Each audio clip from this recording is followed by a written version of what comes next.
Hello everyone, welcome to my channel. In today's video, I'm going to be explaining how to deal with being an empath. As an empath, you are naturally going to have the ability, you're always going to have the ability to be aware of what people are thinking and feeling. But this ability is only going to become your prison, your curse, if you do not have a clear, defined line between what is them and what is you.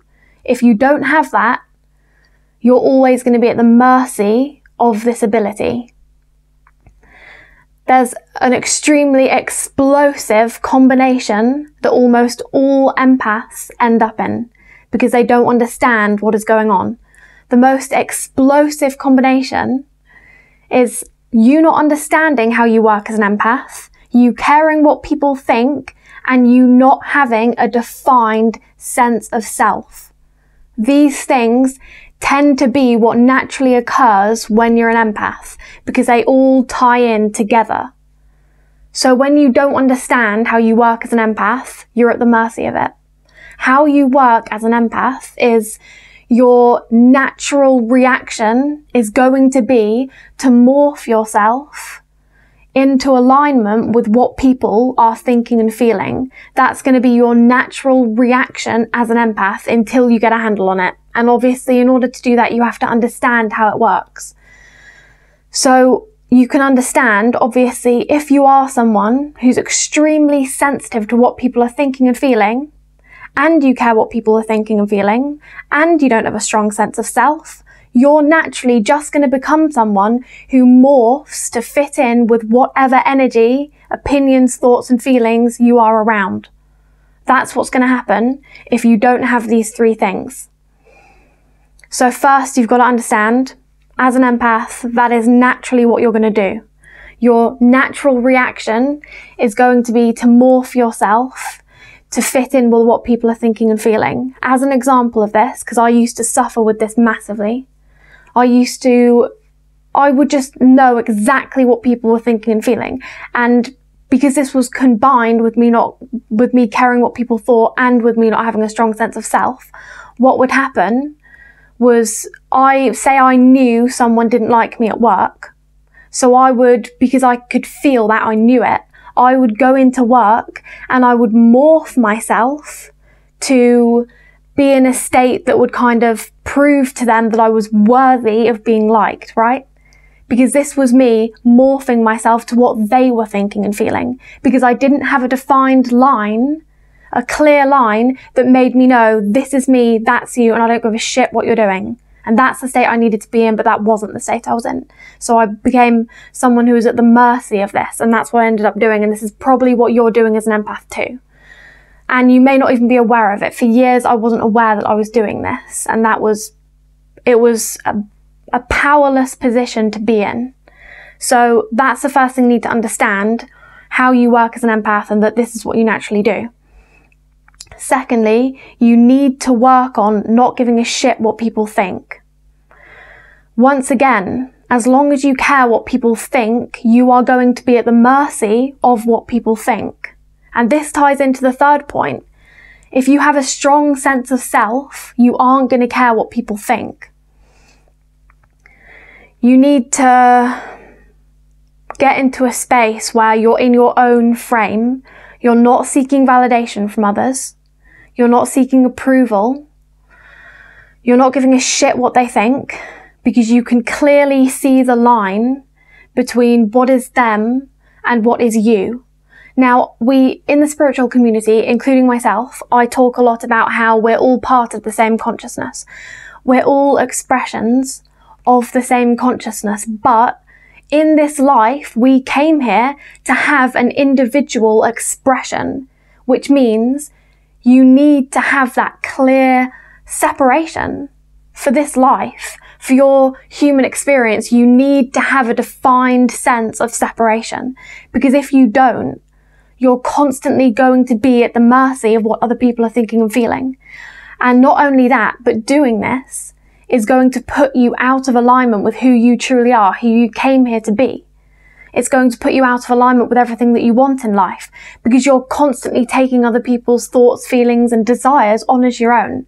you're not understanding what's them and what's you, because you don't have that clear line. This is the most important thing you can do, especially if you're an empath. This goes for everyone. We all need to have a super defined, clear sense of self, a clear line, a clear distinction between what is them and what is me. We all need that, but you need it especially if you're an empath. These two things, first, you now understand how you work as an empath. You probably already knew that anyway.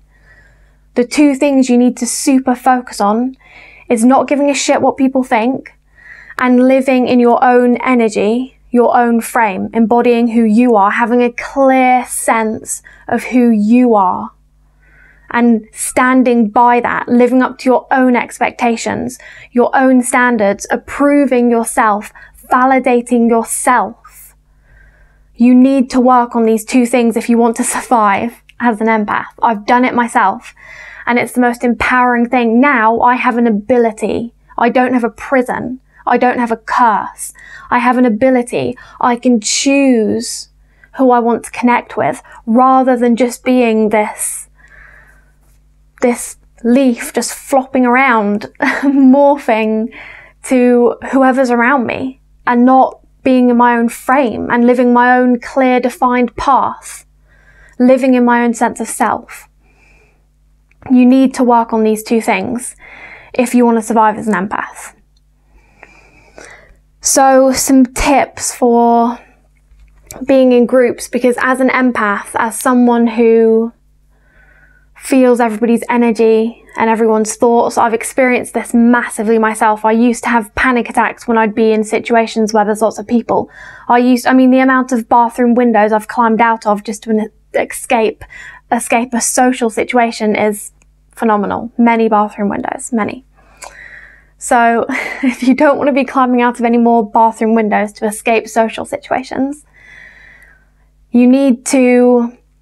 this will come naturally as you work on not caring what people think and as you work on having a strong sense of self, because as you work on these two things, when you go into social situations now, you're going to more naturally become aware when you feel something that isn't yours, okay? So when you work on these two things, you're naturally going to become more aware of that. So you'll walk into a party or whatever, and you'll feel this energy and you'll be like, that's definitely not me, because I have a strong sense of self. I know who I am and I know what my energy feels like, and that is not my energy. So when you work on these two things, that's going to start happening naturally for you. But another thing you can do is also, when you go into an environment where there's lots of people, and you can practice this if you want, you can purposely go to a busy place to practice this. So when you're around people, feel into the energetic space and really become aware. Don't just let it happen naturally, like purposely encourage it to happen. Feel into the space and ask yourself, is that thing me, or is that somebody else? The more you do this, the more clear the line is going to become. So you need to practice doing that. Practice feeling what is yours and what is somebody else's. And as I said, the more you practice having a strong sense of self, this is going to become more and more natural anyway, but you can also do this to practice it, okay? Another thing, many empaths use this, and it's actually very effective. It sounds a bit esoteric, but it's very effective.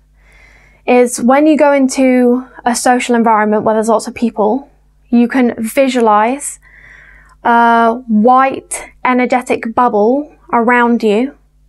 The reason we pick white is because white repels, black draws in, it consumes. So you want white, because we're not consuming, we want to repel.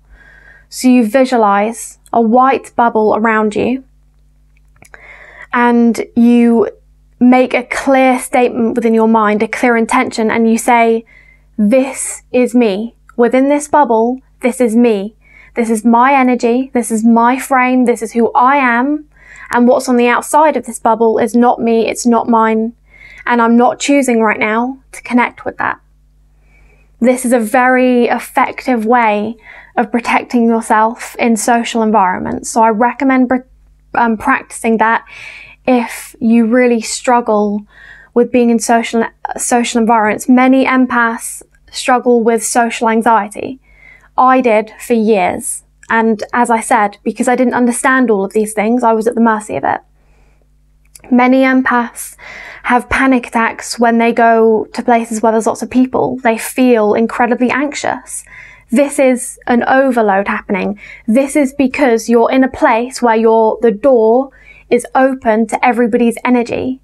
So when you go to a social environment and you've got that door open, everyone's thoughts and feelings come rushing into you. It overloads you and causes you to feel anxious. This is what's happening when that happens to you. But when you work on these things I've explained, not caring what people think, having a strong sense of self, and therefore being able to define what's you and what's them, this will no longer happen. And if it does sometimes come up for you, you'll know what to do. You'll be able to set the boundary. You'll be able to look at that and say, that's not me, that's them. And I don't choose to connect with that right now.